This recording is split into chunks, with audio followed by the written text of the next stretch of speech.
En tiempos de lo enorme, de lo espectacular, de producciones cinematográficas de 100 millones, quiero hablar por los pequeños actos invisibles del espíritu humano, tan sutiles, tan pequeños que mueren apenas se los expone a los reflectores. Quiero celebrar las pequeñas formas del cine, las formas líricas, el poema, la acuarela, el estudio, el boceto, la tarjeta postal, el arabesco, el trío y la bagatela y las pequeñas canciones en 8 milímetros. En tiempos en los que todos anhelan el éxito y quieren vender, yo quiero celebrar a aquellos que aceptan el fracaso social cotidiano para buscar lo invisible, lo personal, las cosas que no dan ni dinero ni pan y que no hacen la historia contemporánea, ni la historia del cine, ni ningún tipo de historia. Estoy a favor del arte que hacemos los unos para los otros como amigos y que hacemos para nosotros mismos. Estoy parado en medio de la autopista de la información y me río porque una mariposa sobre una pequeña flor en algún lugar acaba de agitar sus alas y yo sé que todo el curso de la historia cambiará drásticamente debido a ese aleteo. Una cámara de 8 milímetros acaba de hacer un zumbido en alguna parte del Lower East Side en Nueva York y el mundo no volverá a ser el mismo.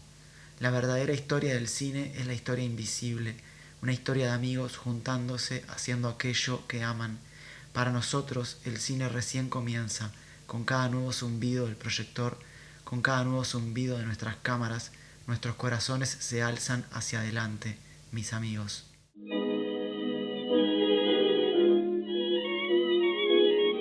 Pervanche Podcast, un espacio de reflexión cinematográfica con ciclos de cine. Bueno, bienvenidos y bienvenidas a otro podcast de Pervanche. Nosotras somos Carolina, Clara y Ara y Jorge.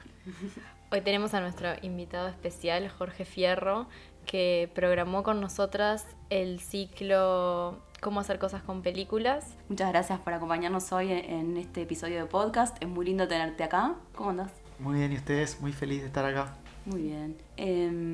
Sí, como fue la primera vez que invitamos a un programador, es la primera vez que definimos varias cosas nuevas. Por ejemplo, vos diste con el nombre del ciclo, si querés contarnos por qué le pusiste Cómo hacer cosas con películas. El título sale de, como parafraseando un libro de filosofía del lenguaje que se llama Cómo hacer cosas con palabras, que el concepto del libro es que hay cosas que las hacemos con palabras, como por ejemplo una promesa existe a medida que uno dice te prometo, o un matrimonio, o fundar una ciudad. Y yo traté de pensar qué pasaría si pensamos lo mismo para el cine o las imágenes. Obviamente no con la profundidad de un filósofo, ni tratando de ser exhaustivo ni concluyente, pero un poco teniendo presente los talleres de cine que yo doy con gente en situación de calle y la cantidad de cosas que he ido descubriendo que suceden haciendo ese cine informal, chiquito, callejero, y que forma parte de la película que estrenamos, Señor, si usted existe, ¿por qué no me saca de este infierno? En el marco de lo cual hicimos este ciclo maravilloso con ustedes en Pervanche. Claro, también decir eso, que sí, hace tiempo queríamos hacer un ciclo contigo y bueno, aprovechamos que justo estrenabas tu película y que nos pareció que tenía mucho sentido incluirla en el ciclo y que la acompañaran otras películas que dialogaran con ella, ¿no? Las películas que integraron el ciclo fueron Amateur de Néstor Frenkel y Los espigadores y la espigadora de Añez Verdad. Bueno, elegir estas dos películas fue un tema, ¿no? Porque tuvimos ahí como varias conversaciones, visionados colectivos que estuvieron buenísimos en tu casa, donde nos cocinaste muy rico. Y bueno, al final dimos con estas, pero hubo otras en consideración. Yo creo que al final, bueno, con el ciclo hecho, estuvieron muy bien elegidas. No sé si compartís eso. Sí, me parece que sí. Está bueno decir la que no quedó, que es No Intenso Agora, en el Intenso Ahora de João Moreira Salles, que es como una de mis películas favoritas. Y que cuando pensé el nombre del título, para mí fue una de las primeras películas que se me ocurrió, pero después cuando la vimos en mi casa sentí que que era una película un poco más exigente, quizás demasiado intelectual, que hay una persona hablando todo el tiempo en portugués, tenemos que estar leyendo. Y alguno de ustedes también me hizo ver que era una película que no tiene un personaje, un protagonista muy claro. Entonces se me ocurrió que era mejor cambiarla. Sí. Y estuvo buena la decisión. Sí, y no sé si ustedes sintieron también durante el ciclo cómo las películas nos mostraban que eran las adecuadas. No sé si les pasó eso, que también es común en los ciclos de Perbanche, que mismo en el visionado ahí en el cineclub vamos encontrando como nuevas coincidencias. Sí, también sucede un poco gracias a lo que nos dice la gente. Y creo que el hilo conductor de que fueran todas películas de personajes, que a través de los personajes conocemos la historia, ayudó a eso y ayudó a que generaran un vínculo emotivo con el público, ¿no? Sí, y también mi película es sobre una persona que vivió en situación de calle, pero yo tenía como prioridad no hacer un ciclo sobre cine y pobreza, o cine y marginalidad, o cine y gente en situación de calle. Y obviamente que me invitaran ustedes, que tienen un maravilloso cineclub, y que ya han hecho otros ciclos que rondan la idea como de la cinefilia, o de cómo el cine, cómo se vive la experiencia del cine en distintas dimensiones, me incentivó a pensar estas 3 películas que tuvieran que ver justamente los personajes con el cine, o con el hecho de producir historias o imágenes. Es verdad que todas las películas a su forma introducen el hacer en su propia narrativa, ¿no? Y siendo las 3 documentales. Creo que ahí también se da como un juego interesante que podemos después desarrollar un poco. Otra cosa que destaco de este ciclo fue, como decía, de la recepción que tuvo, ¿no? Que siempre tienen las pelis que elegimos, sobre todo por las charlas que hacemos después, una recepción colectiva que suele ser positiva, porque en la conversación como que nos va gustando más. Pero en este caso fue sorprendente lo mucho que a todo el mundo le fascinaron las películas, que se quedaron hablando hasta el final, que estábamos cerrando el tatú y Jorge no lo dejaban irse porque le seguían diciendo, preguntando por su peli o por las otras pelis, como que hablando de querer quedarse, ¿no? Y charlas largas, extensas que hemos tenido. Una cosa más que yo pensaba es que las 3 películas tienen mucho humor, tienen como un tono que las une, como a pesar de que tocan algunos temas como medio dramáticos y trágicos o jodidos de la existencia, está esta línea que las une de humanidad, podríamos decir, por usar una palabra medio tonta, pero algo de eso, como que te da un poco de felicidad verlas. Me parece que transmite felicidad verlas. Y también eso lo que hace que generen eso en el público, ¿no? Como ese... Sí, también que las 3 tienen como mucho afecto hacia los personajes, ¿no? Y eso también es como enternecedor. Sí, y lo otro que pensaba es algo como de la forma que para las personas que hacemos cine o que hacen cine, que mucha gente que va al público de Perbanche hace cine, las 3 películas son perfectamente reproducibles en sus formas de hacer, entonces como que nos resultan inspiradoras también, pues son películas muy sustentables que se pueden hacer solamente con una cámara, sí, y con equipos chiquitos, y eso me parece como súper motivador. Sí, en todas esa pequeñez está incluida también en la película, ¿no? Como hay como una celebración de hacer cine así. Sí, hablando con Maca después de las funciones, Maca, una amiga del cineclub, me dijo que este ciclo era como que ella salía de ver la función y quería salir a hacer cosas, quería salir a vivir la vida. Y creo que eso un poco resume, ¿no? Como esta intencionalidad de las películas y del ciclo en general de poner en pantalla primero personajes que quizás son cotidianos y no los vemos si una cámara no los capta, y después que la forma y el tono en la que se llevan las historias te genera como una situación así de esperanza o de, no sé, de apreciar la vida o las cosas menores de otra forma, que eso fue lo que me transmitió y sentí que resumía perfecto el ciclo. Sí, y un impulso, ¿no? Como eso de no solo ganas de salir a filmar porque te parece posible, porque te parece que vale la pena, porque te parece que puedes tener algo para decir, sino también como eso de salir a vivir, ¿no? De salir a mirar el mundo o sea, no solo a través de una cámara, sino como con los propios ojos renovados. Bueno, podemos empezar con la primera película del ciclo, que fue Amateur, de Néstor Frenkel. Es un director argentino. La película es del 2011. Nos presenta un personaje increíble que es Jorge Mario, un señor que es como un diletante, está lleno de intereses, es de profesión odontólogo, pero también es filatelista, Es fundador de un grupo de Boy Scouts, conduce un programa de radio y por sobre todo es un apasionado del cine. Y además es un archivista, tiene como en su computadora un archivo gigante donde documenta todas las películas que vio en su vida. Y además tiene unas carpetas donde clasifica a los actores de Hollywood según si están vivos o muertos. Sí, las fichas. Y a los Que en un momento directores. dice que tiene como 13.000 fichas en total de todo, directores, actores, vivos y muertos. Y es muy tierno el momento en el que, no me acuerdo cuál era el actor que fallecía. Y dice, bueno, desgraciadamente lo vamos a tener que pasar de la carpeta de los vivos a la carpeta de los muertos. Sí.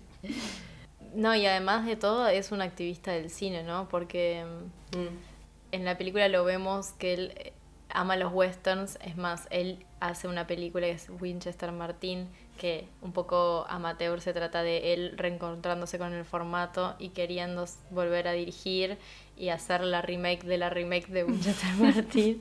Pero además es muy fanático de los western y lo vemos en un momento de la película militar para que se reconozca el lugar donde se había filmado un western, que ahora no me acuerdo el nombre. The Way of Gaucho, The sí. Way of Gaucho. Y además es el único que sabe de la existencia de esa película, Sí, al sí. parecer, en ese pueblo, y está constantemente militando y acercando a la gente al cine, ¿no? Como que realmente su pasión es gigante. Sí, eso está buenísimo porque como que introduce para conocer al personaje como una escena inaugural de fascinación con el cine, que es que él de niño, porque esa película se grabó en el 51, asiste a este rodaje que sucedió donde él vive en Concordia, es un western norteamericano, y bueno, se queda fascinado con el movimiento, el rodaje, con las cámaras, y ahí se enamora. Entonces, de grande lo que él quiere es reivindicar como ese hecho que obviamente nadie recuerda, y se para frente a un árbol que participó en el rodaje y lo que quiere es que se haga como una especie de monumento, una placa conmemorativa. Entonces junta firmas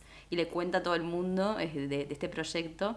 Y bueno, da un poco de admiración, obvio, pero un poco de tristeza también, ¿no? Como una única persona dedicada a eso, ¿no? Y también me hizo acordar un montón de cosas que hemos visto y escuchado también de parte del público en el cineclub. Me hizo pensar a la gente que las chiquilinas en la función de Mista Cuarembó, que Jorge siempre recuerda, que hablaban de que cuando se filmó la película ellas vivían en Tacuarembó y habían estado en el rodaje y se lo acordaban y después jugaban a ser Natalia Oreiro. Como esa cosa que genera que llegue un rodaje a tu ciudad, que debe haber sido un poco como, no sé, la llegada de no sé, un circo o el cine o lo que sea, pero esa novedad y esa cosa como así de fascinación justamente. También cuando habíamos proyectado el corto de por primera vez, que también como de acercarle el cine a la gente y que cuando eso irrumpe en la vida de un niño y lo ves como, no sé, algo gigantesco. También la peli tiene esa introducción extraña que no sabes, si no sabes nada de la película, no sabes para dónde va a ir, que es como de 10 minutos o quizás un poquito más, que es como un gran ensayo sobre el cine amateur, sobre el cine casero hecho por gente no profesional que compra las cámaras e empieza a investigar y hace como todo un glosario de todo lo que se filma, cómo se filman niños, animales, casamientos, velorios ninguno, todo con un ritmo muy vertiginoso y muy gracioso, y después de repente aparece este festival de cine casero y ahí conocemos al personaje de Jorge Mario y la película se va con él. Nada, está buenísima la película. Sí, es una convención de superochistas, ¿no? Y todos llevan sus películas caseras, algunos nunca las vieron porque no tienen dónde, y van contando, bueno, de dónde sale el material, y él es distinto en ese ecosistema, ¿no? De ese público, y ahí como que se empieza a diferenciar, bueno, y a partir de ahí, sí, la película va a ser sobre él. Sí, te das cuenta porque vienen todos mostrando material como más documental y de archivo familiar, y él muestra Winchester Martin, claro.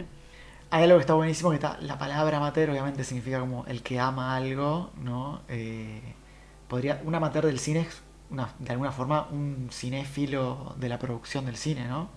Claro. Y para mí muestra algo que hablamos también ahí en el ciclo, con el público, con los espectadores, que es la idea de hacer cine como una forma de estar en el mundo. Que en el personaje de Jorge Mario es muy claro que su forma de estar en el mundo es transmitir la pasión por el cine, filmar, archivar, compartir, buscar gente amiga, reencontrarse con amigos para seguir haciendo. Y también pensaba mucho en cómo en la historia del cine en Uruguay el cine amateur es muy importante, no solo en sus orígenes, las primeras filmaciones que se hicieron en Uruguay, estas asociaciones benéficas de mujeres de la alta sociedad que empezaron a hacer películas, sino también como dando un salto como de 20 o 30 años, esos concursos de cine amateur, la figura de los cineístas, creo que le decían, o del amateur avanzado, o sea, gente que ya empezaba como a leer libros de cine y tratar de hacer sus propias películas. Nada, está como, me gusta como rescatar eso, que es un poco lo que rescata la gente de Gesta en sus investigaciones. Justo Julieta Keldigian escribió un artículo que es parte de Gesta ella, sobre los superochistas acá, y que es genial, que los diferencia un poco como de esta tradición de los que filmaban cine militante, que eran 16 milímetros, y como que es algo que también se introduce mucho en la introducción de la película amateur, como el cine también se vuelve una herramienta accesible, y eso es lo primero que distingue a estos cineastas, ¿no? Si bien hay una tradición histórica de filmar y de filmar de forma amateur, quizás más ligada en nuestro país al cine político, hay como una cuestión de que una vez que llega el formato a las casas y se hace accesible, todo el mundo tiene una cámara, todo el mundo puede filmar y todo el mundo puede contar historias, y se empieza a distinguir esa generación de superochistas. Muy interesante el artículo. Pero además para mí, ese comienzo de amateur, yo no, al principio cuando nos las mostraste, yo no sabía de qué iba la película y pensé que iba a ser así, o sea que iba a ser como todo un montaje de cómo se filmaba en Super 8, pero me parece excelente, porque yo creo que es una película de formato, además de ser una película de personajes, es una película súper sobre el formato, y que es imposible de distinguir, porque mismo él, cuando vuelve a hacer la remake, filma en Super 8, o sea, él no se distancia de su formato, y el mundo empieza a cambiar y empiezan a introducirse nuevos formatos de filmación. Ya el VHS está quedando hasta obsoleto en el momento donde él elige filmar, y él igual sigue como su camino de superochista y elige reivindicar el formato. Sí, y ahora que nombran a Gesta, hace poquito vos, Jorge, presentaste el libro de ellos, Formas de contar, estudios sobre ficción en el cine y en el audiovisual uruguayo, las jornadas académicas de humanidades, y una de las cosas que se habló ahí es que sí, estaba el acceso como bastante universal a las cámaras, el Super 8, pero los que filmaban eran más bien los hombres, ¿no? De eso lo hablamos también en el cineclub, ¿no? De que había también como una especie de inclinación natural del hombre a la cámara por lo técnico, y de la mujer no tanto, ¿no? También eso también es una de las cosas que mencionamos. A mí ahí me queda una duda si eso siempre fue así o estrictamente no es ahí cuando aparecen las cámaras Super 8. Por eso pensaba en estas mujeres ricas de la beneficencia que empezaron tratando de hacer películas para difundir mensajes y ayudar a los niños, si ellas no hacían cámara. Por lo menos Proanche, que es parte Sí. de ese grupo, llamaron al director de Argentina para hacerlo. Ellas hicieron el guión. Y la producción. Pero voy a poner un matiz. En el libro de Georgina Torello, La conquista del espacio, ella muestra publicidades de venta de cámaras que estaban dirigidas a mujeres. Es decir, había mujeres que operaban las cámaras caseras, y era un producto que estuvo durante un tiempo destinado a ellas. Después, a medida que pasó el tiempo, cuando el cine se empieza a ver tanto como una industria, como un arte serio, son desplazadas las mujeres de la producción. Hay otra cosa que me parece re interesante en la película, que es el personaje. Por momentos nos parece una persona solitaria y a veces nos da un poco de tristeza, y al mismo tiempo nos transmite unas ganas de vivir impresionantes. Es como una cosa medio ambigua y contradictoria, que no sé cómo lo sintieron o vieron ustedes, pero eso, a mí me impresiona eso. Sí, es como que tiene un montón de empresas, ¿no? Como de cosas que él emprende, como proyectos, ideas. Y mismo tiene como una red de gente que lo está siguiendo a todos lados, ¿no? Aunque muchos son tipo los niños de los Boy Scouts, otros son tipo pacientes suyos porque es dentista todo esto, y otros son tipo sus amigos que van reencontrándose. Es verdad que aparece solo en esa empresa, de que él siempre es el que lleva adelante todas esas cuestiones, y los demás, bueno, si lo acompañan, o si, qué sé yo, mismo su propia esposa como que le sigue todas las cosas que él propone, y cuando dice, bueno, vamos a mostrar esta película, que hay que proyectarla en el proyector que usábamos antes, y porque no teníamos mal un VHS, como que todos hacen lo que él quiere, pero como que está un poco solo en esa intención y en esas ganas de vivir, en ese impulso. Quizás eso sea lo que, no sé si da la sensación de que está solo, pero te dan ganas de acompañarlo también, ¿no? Como que te contagia un poco ese entusiasmo. Claro, igual hay varias escenas donde él está como un poco luchando para que los antiguos colaboradores quieran volver a hacer el tercer remake de la película y es como, bueno, no sé si tengo tiempo, ¿no? Como que hay un momento ahí como que sí te puede dar un poco de pena eso. Pero yo creo que también el director aprovecha un poco para generar ese relato, ¿no? Como de un solitario que es súper artístico y se vuelca totalmente como a lo creativo, pero también porque está solo, como no está reforzadísimo, pero un poco creo que está, no manipulado, pero bueno, sugerido que va por ahí. Incluso el retrato de la esposa, si bien es muy gracioso, también podemos decir, bueno, pero ella no habla, o sea, como también eso, no sé. Elogio especial para Néstor Frenkel, que me parece un tipazo, un tremendo director. Síganlo en las redes porque es muy gracioso y muy curioso las cosas que comparte. Sí. Y muchas gracias también por permitirnos exhibir su película, a Néstor. Y después también descubrimos que Jorge Mario, que se ve en la película, tiene un programa de radio, lo emite por YouTube también y quedan los programas en su canal de YouTube. O sea, si quieren conocer a Jorge Mario o vieron la película y les encantó Jorge Mario, pueden buscarlo en YouTube y están todos sus videos hablando de, no sé, creo que había hablado, tenía uno del fallecimiento de Robert Redford, o sea, como que sigue haciendo cosas súper recientes. Bueno, y hablando de grandes cineastas, pasamos a la segunda película, dirigida por Agnès Varda, a quien hace mucho tiempo teníamos ganas de programar en el Cineclub. Ya hemos hablado en varias ocasiones que queríamos pasar una peli suya y esta fue la oportunidad finalmente con Los Espigadores y la Espigadora, donde la directora recorre Francia y va filmando recolectores, empieza haciendo de papas, pero luego de diferentes cosas, y va haciendo como un ensayo en el que, bueno, ella se propone a sí misma como una recolectora de imágenes, básicamente. Una cosa que me sorprendió viendo la película la primera vez es que primero sí parece ser que tiene que todo que ver con las papas o con los alimentos y de repente como que va ampliando y ampliando como el criterio de espigar y empiezan a aparecer toda una serie de personajes muy, muy exóticos o muy como que vamos descubriendo gracias a ella porque espigar para ella es todo lo que sea recolectar y generar algo nuevo, ¿no? Además, que tiene algo que ver con lo artístico también y con la creación. En concordancia con lo que decía Yara, también no solo quienes espigan tienen una necesidad vital porque juntan comida, digamos, que no la pueden pagar. En algunos casos después aparecen personajes que la juntan por cuestiones éticas o filosóficas.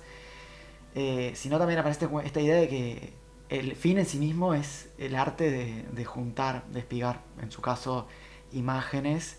Pero también los amigos de ella que salen todas las noches a juntar cosas, encuentran el reloj ese sin agujas, muy hermoso. Eso, como una práctica artística, parece, una práctica estética, la de juntar cosas, cambiarlas de su destino final, ¿no? Claro. Sí, la idea de que lo que alguien desecha en verdad puede ser útil y necesario y valioso para otra persona.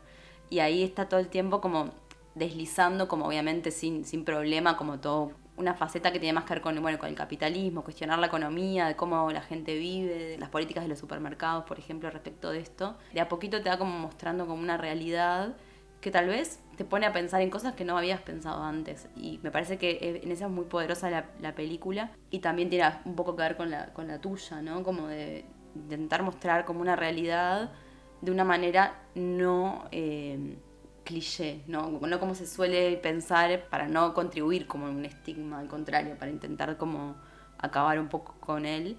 Y son esas cosas que pueden ser películas o otros textos que una vez que los lees o que los ves, después como que no vuelves a pensar igual en ese tema. Yo mencionaba en una de las charlas que a mí me había pasado eso con un libro de Dani Erno que tengo acá que se llama Mira las luces, amor mío, que es sobre los supermercados y las lógicas de los supermercados y cómo se comporta la gente en los grandes supermercados. Y realmente a mí me cambió la idea, la experiencia de ir a un supermercado a partir de ahí. Y no sé, esos textos que son como re necesarios, de ponerse a ver algo como que es muy común, que está muy naturalizado y como desde una perspectiva nueva, como de iluminar sobre eso. Sí, y es muy particular esta película, que es algo que también hablamos en la charla, porque si bien te genera todo esto y te introduce como un discurso un poco, no sé si denunciante, pero que sí explicita las reglas del capitalismo y de las formas de consumo, al mismo tiempo mantiene como un tono bastante como es inexplicable el tono, porque no es gracioso, pero tampoco es contenedor, pero al mismo tiempo es como liviano y al mismo tiempo es también durísimo de ver. Genera como un lenguaje propio la película. Es increíble cómo Barda logra expresar todo lo que tiene para decir sobre esta situación, pero al mismo tiempo sin perder como por no decir una palabra boluda, la humanidad. Pero porque realmente es conmovedora, pero al mismo tiempo no te genera una tristeza profunda, aunque lo que estás viendo es realmente muy triste. Y eso me parece súper particular de esta película, que también me hace pensar en la tuya, pero más allá de eso es como que ella genera toda una atmósfera difícil de replicar. Sí, porque ella tiene como una ligereza, ¿no? Como una liviandad para pasar una situación a otra y eso, como una visión del humor y de los momentos, que algo que se puede volver muy profundo, pesado, triste, apelmazante, lo vuelve ligero, lo vuelve no digerible, porque no se trata de eso, se trata como de entender que es como una parte de la vida o entender que es una situación que ocurre y no dramatizarla más allá de lo que la situación es, sino observarla, como no construir un relato acerca de ello que lo revictimice o que lo muestre como, no sé, algo súper sacrificado. Siento que podría haber tomado esa dirección y no la toma porque los observa con un ojo cercano y quizás distinto a lo que estamos acostumbrados a ver en ese tipo de documentales. Yo siento que Agnes en esta película en particular inventa un tono. Realmente siento que inventó algo que no existía antes. Cómo hacer cosas con películas. Es un gran ejemplo y que no tenemos palabras para decirlo. Me parece que Carlos, lo que vos estabas diciendo es muy acertado. Cuando hablamos del cine de terror o de Lucrecia Martel, siempre podemos pensar en la atmósfera o el clima como algo medio como ominoso o que te incomoda. Y no tenemos una palabra para decir esto otro que nos produce, que nos aliviana. Aunque estemos pensando en cosas profundas o duras, vemos la película alivianados y como sonrientes y con un goce no hedonista. Yo siento que Tiranos Temblad tiene un tono parecido. O sea, que quizás no existiría Tiranos Temblad si no existiera... Hay una decisión deliberada en el montaje de achicar los planos, de no quedarte en nada. O sea, hay como un trabajo para eliminar cualquier solemnidad en cómo está hecha la película. Yo comentaba también ese día viéndola que el plano más largo de montaje es uno que ella filma sin querer porque deja la cámara prendida. Y lo único que se ve es el pasto y el obturador, como lo que tapa el lente de la cámara colgando, como si fuera un baile. Ese es el plano más largo. O sea, normalmente las películas dramáticas, profundas, se quedan en una imagen y es como que te invitan a verla como si fuera un cuadro con un tiempo particular para que vos lo puedas pensar. Ella evita todo eso, corta, la película va muy rápido y a mí me parece hermoso cómo lo hace y lo que logra. Sí, y vos, Clary, decías de que ella observa a los personajes, pero también hay una cosa importante en la película que es que los escucha, ¿no? Como que le da lugar, es una película abierta a escuchar, y ella pregunta todo, ¿no? Casi como una niña, parece, como esa curiosidad de que todo le parece preguntable, y entonces está llena como de voces la película y de confesiones también, pero sin ninguna solemnidad, pero sí abriendo como todo el tiempo como a un mundo nuevo que el que está viendo por ahí no conoce. Está buenísimo eso también. Sí. Recomparto con lo que decías vos, Yara, de que ella se pone a una disposición de escucha a los otros y a un amplio abanico de la comunidad.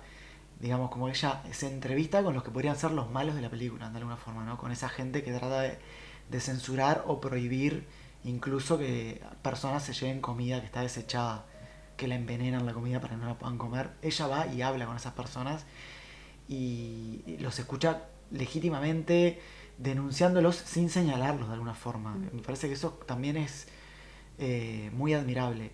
Y lo otro es que la película es un gran elogio de los gestos menores. Desde el propio concepto de espigar, de ir a juntar papas o verduras de una feria o juntar imágenes, hasta el gesto de filmar camiones o papas con forma de corazón y con una cámara digital su proyecto de filmar con la mano derecha su mano izquierda.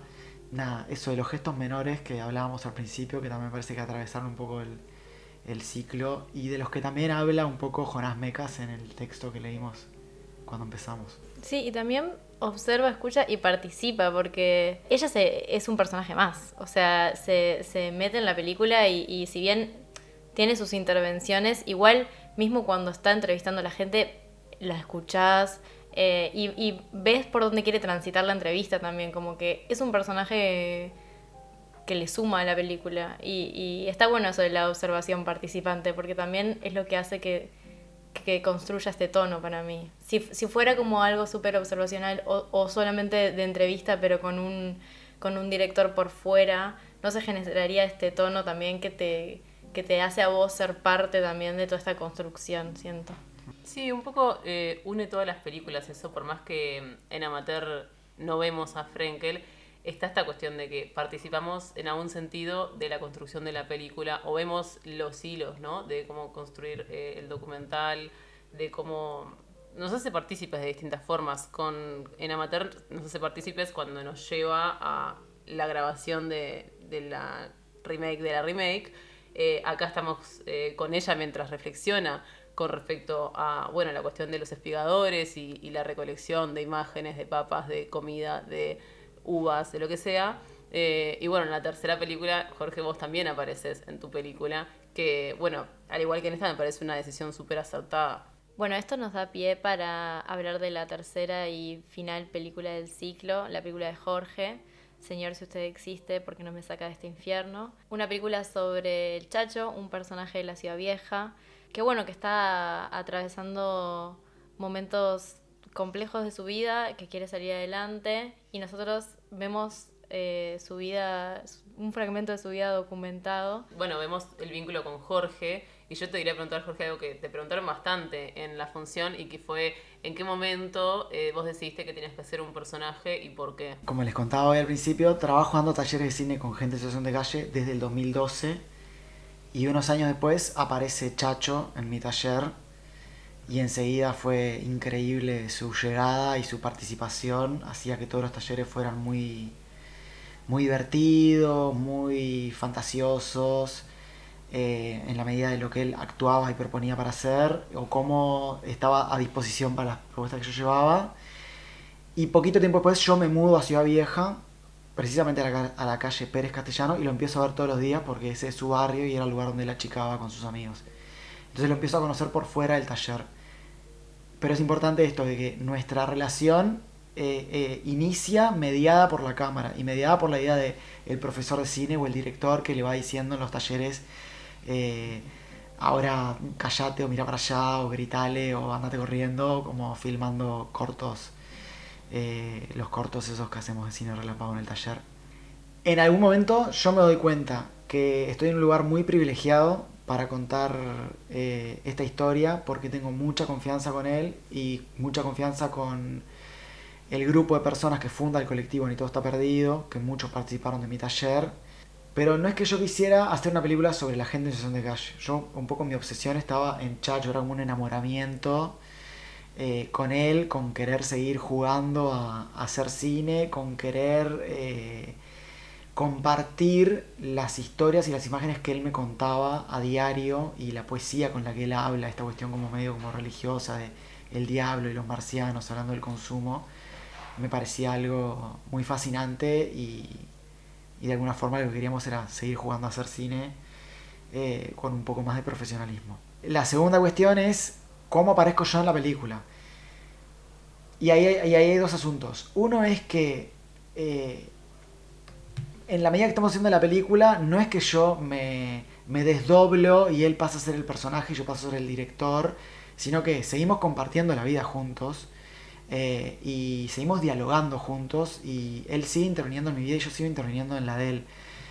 Eso no podía ser de otra manera por la forma del vínculo y por las situaciones que fuimos viviendo juntos. Yo no pretendía hacer una película observacional sobre su vida, alejándome, construyendo otra cosa que no era la que teníamos. El centro para poder contar su historia era cómo nosotros nos estábamos relacionando Hay una escena muy paradigmática, que es cuando él va a la cárcel a visitar al hermano, y él vive una situación de mucha tensión, y yo le digo, chacho, tranquilo, respira hondo, y eso quedó en la película, ¿no? Yo no, cuando lo dije no pensaba si iba a estar o no.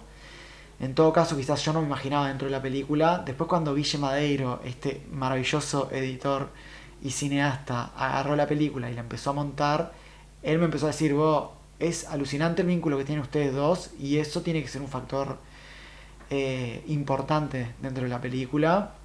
Y nada, creo que eso fue un hallazgo de él. Sí, para mí es una decisión buenísima, que te lo hablamos también en la charla. Se intercalan los créditos iniciales de la película con una escena donde vos presentás al Chacho, a su entorno. Él te presenta a vos como su profesor de cine. Ya desde el principio sabemos que vos sos el profesor de cine, aparte del director de la película. Y también están ahí las productoras de la película, Eugenia Blascuaga y Valentina Baraco de Monarca, y también son presentadas como las productoras. Entonces como que que dejan claro desde el comienzo, al relato le importa que estos roles queden marcados, ¿no? Y que esto es una película y Chacho va a ser el personaje. Sí, no siempre estuvo esa escena al inicio, o sea, no siempre empezaba así la película, pero siempre fue importante para mí contar un poco desde el inicio desde dónde se estaba filmando. Para mí era una especie como de decisión ética de que uno no se preguntara, vos, pero ¿de dónde sale esta persona que está filmando una persona en situación de calle, como de la nada, caído del cielo? Para mí era importante dejar eso claro y después seguir adelante. No me imaginaba yo apareciendo mucho más, pero sí aclarando eso desde el inicio. Empezaba, previamente, el inicio de la película era una escena del taller de cine re caótica en la cual vos no te dabas cuenta quién iba a ser el protagonista de la película, y a mí eso y a Guille nos gustaba mucho, pero lo probamos y la gente decía, no podemos empezar la película y no entender de quién va a ir. Y ahí apareció esta escena que estás diciendo vos, que deja todo muy claro desde el inicio, quién es el protagonista, de dónde surge el vínculo, esto es una película, hay un taller de cine. Y lo que vemos es uno de los cortos, ¿no? También eso. Presenta también eso, es bastante brillante todo lo que se dice en ese comienzo, me parece. Sí, mismo en los cortos es algo que vas intercalando durante la peli, o sea, tenés como momentos donde quizás la historia se ve intervenida por estos cortos, pero al mismo tiempo dialoga muy bien con lo que está sucediendo. Por ejemplo, toda la parte de su novia que ponen el corto que filmaron ellos donde le propone casamiento, como que todo se va intercalando mucho, la historia de ustedes en el taller y a través del cine, y la historia de ustedes en la película, sobre todo eso desde las actuaciones del Chacho, digamos. Algo que a mí me pasó personalmente, no sé si a ustedes también, es que la película no satisface mis ganas de ver los cortos que hacen. Como que te deja con las ganas de ver más, porque lo ves al Chacho, lo seguís, estás con él, y dices, bueno, pero quiero ver qué hacían en el taller, porque esos pedacitos te dan ganas como de ver más, y es como una mirada que te deja como un poco con las ganas. ¿Lo pensaron un poco por ese lado, o les pareció que con eso que estaban poniendo era...? En algún momento quisimos levantar más el taller de cine, usar más los cortos, y creo que a lo que llegamos fue a esto, que no pensamos en tratar de poner más o de poner cortos enteros, porque no están tan buenos los cortos enteros. Hay cientos, ¿no? Pero como por fragmentos funcionaba muy bien. Mejor. Y también el taller de cine para mí es algo muy importante, es el inicio de todo. Yo siempre cuento que cuando me contrataron para hacer los talleres me pidieron que era un taller de cine estandarizado, como que no tuviera en cuenta que era gente de situación de calle, y empecé hablando de historia del cine, del lenguaje cinematográfico, de cómo se pega un plano con el otro, el montaje, usar la cámara, y era un choclazo, se reembolaban las personas, y de repente haciendo ejercicios empecé a descubrir que lo que les recopaba era inventar historias, algunas hablaban de sus dramas de la vida, pero otras tenían que ver con lo que yo llamo el derecho a la fantasía, de alguien que venga y diga, yo quiero ser Wolverine o Batman, o quiero actuar de que soy una mujer extranjera, o Chacho mismo un día que vino y dijo, hoy voy a hacer un corto, voy a hablar todo el capítulo en inglés, aunque él no sabe nada de inglés, y habló todo en inglés. Ahí lo que descubrí es que había una tremenda fascinación con verse en la pantalla. Nosotros filmamos, hacemos cine relámpago, una vez por semana inventamos una historia, la filmamos, yo después la edito en mi casa y a la semana siguiente vemos el corto. Y ahí se abren las bocas, los ojos brillan mirándose en la pantalla, termina el corto y la gente se aplaude, se ríen, se felicitan, y es algo muy impactante para las personas en situación de calle.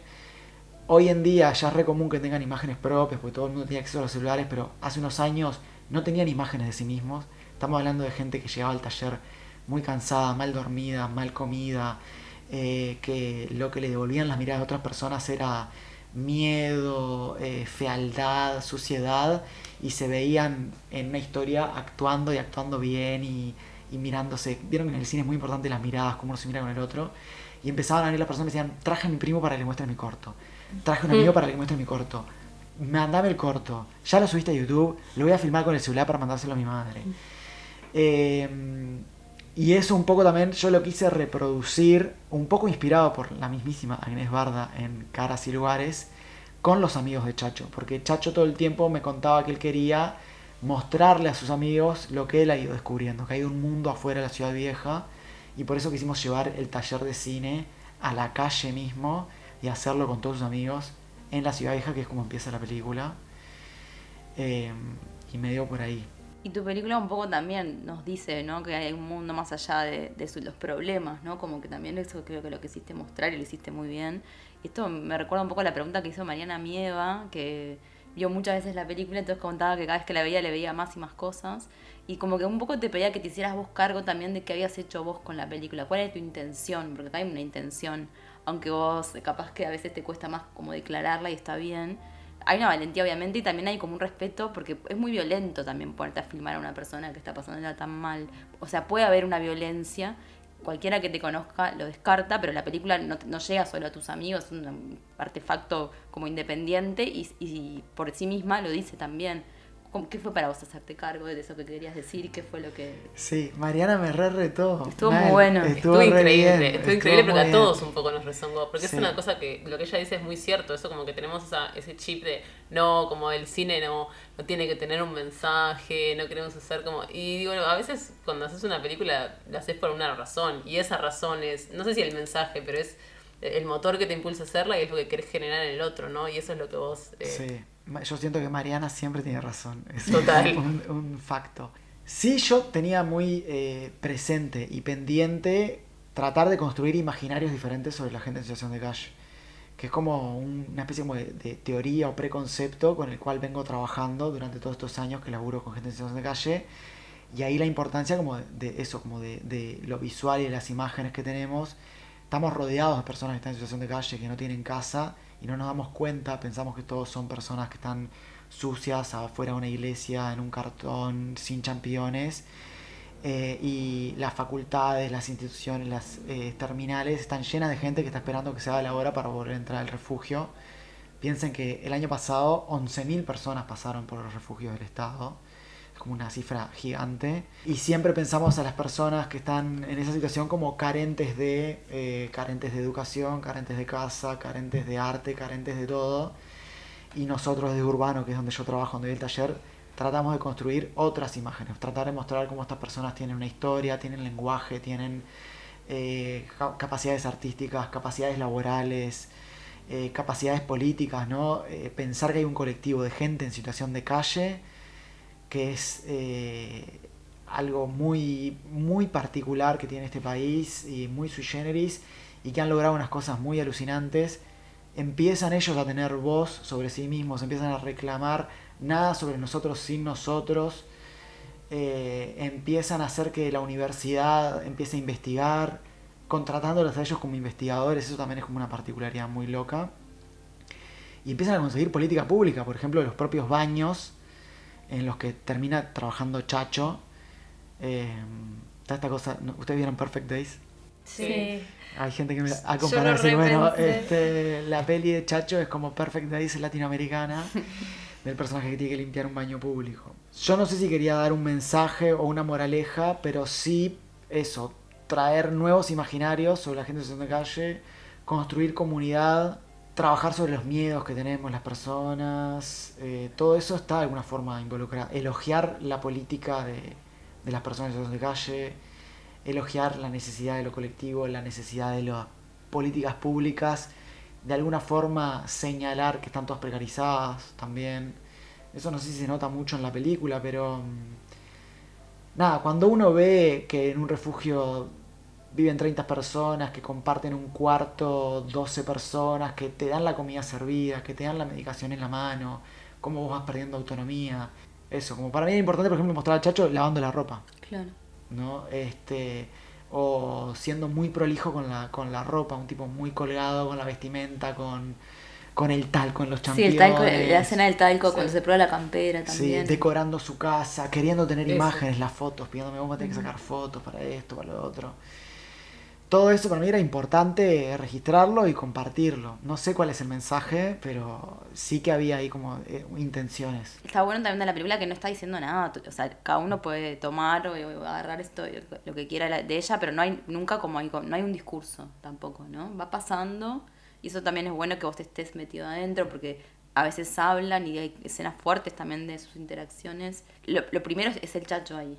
No es un tipo que va a representar a un conjunto. Es esa persona que es tu amigo y como que vos querés mucho y estás ayudando. Entonces, realmente lo que importa es eso. Se pueden decir un montón de otras cosas y se dicen, pero no están en primer plano. Sí, al mismo tiempo, también como siguiendo la línea de Mariana, a mí me gusta la idea de que la película sea una película útil, que la gente la reclame para verla colectivamente, para poder pensar la problemática de la situación de calle o o cuestiones vinculadas con la violencia, que no hay nada de violencia directa en la película, pero por ejemplo, hoy les comentaba, la pasamos en Parque del Plata y había habido un episodio de violencia en el liceo público, unos adolescentes que le pegaron a alguien de la institución y me dijeron que sería genial pasarla en contextos de liceos para discutir estas cosas, que a mí no se me hubiera ocurrido y me pareció hermoso que eso suceda. Y lo mismo la pasamos el otro día en la cárcel y hubo una persona que lo primero que me dijeron es, ¿podés venir a dar el taller de cine acá, por favor? Y después otra gente que laburaba en refugios me decía,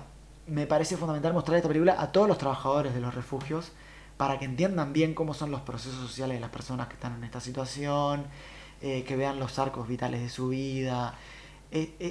Para mí hay un gran aprendizaje que lo transmite Chacho en esto de hay que tener mucha paciencia para trabajar con la gente de calle y especialmente en los marcos laborales que estamos reacostumbrados a pensar, bueno, en este discurso medio facho que existe de el que está en la calle porque quiere, vayan a laburar, hay personas que no pueden sostener el marco institucionalizado del trabajo de las 8 horas todos los días, de lunes a viernes, de lunes a sábado, las 40 horas.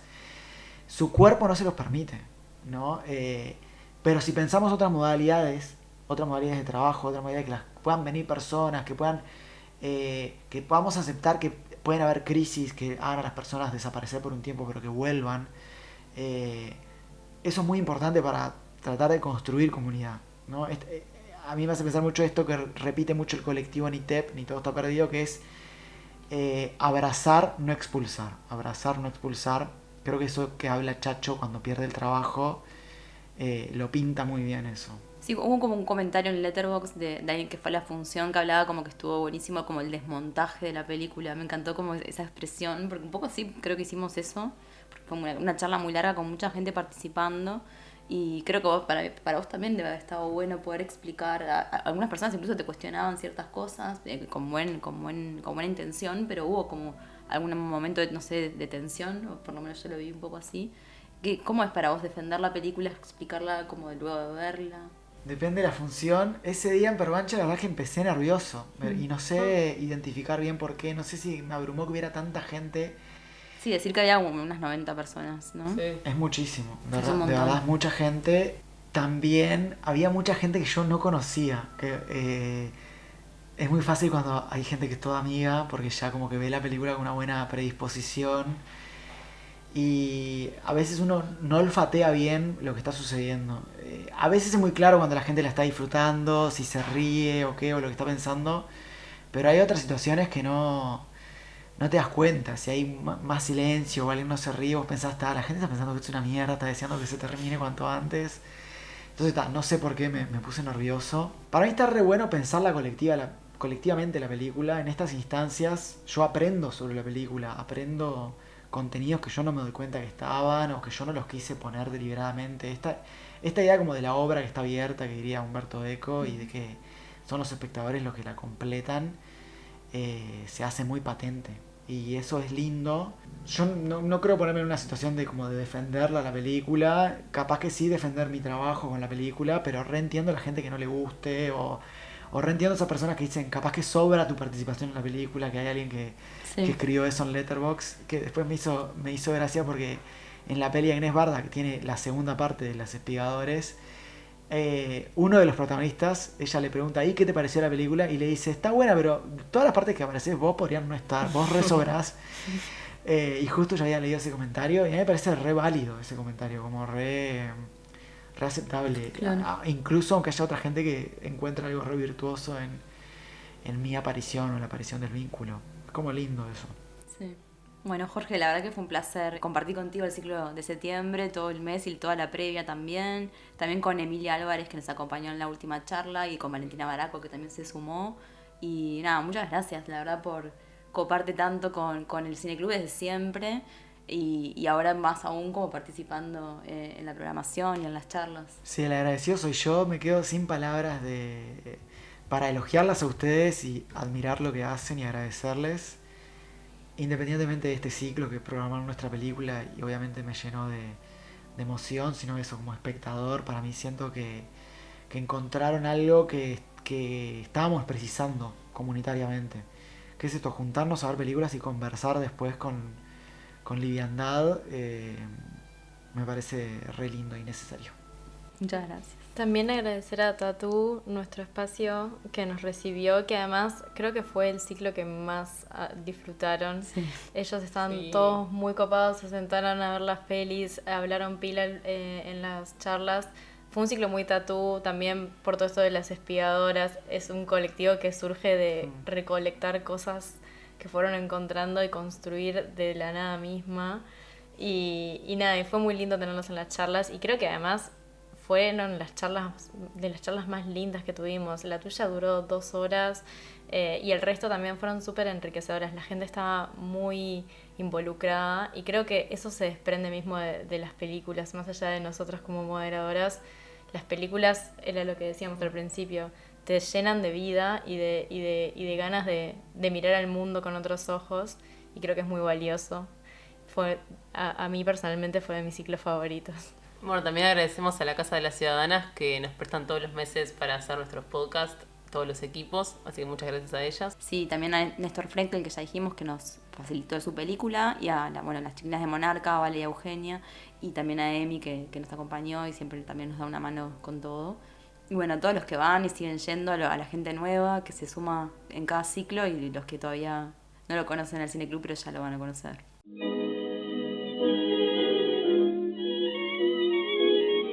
Pervanche Podcast, un espacio de reflexión cinematográfica con ciclos de cine.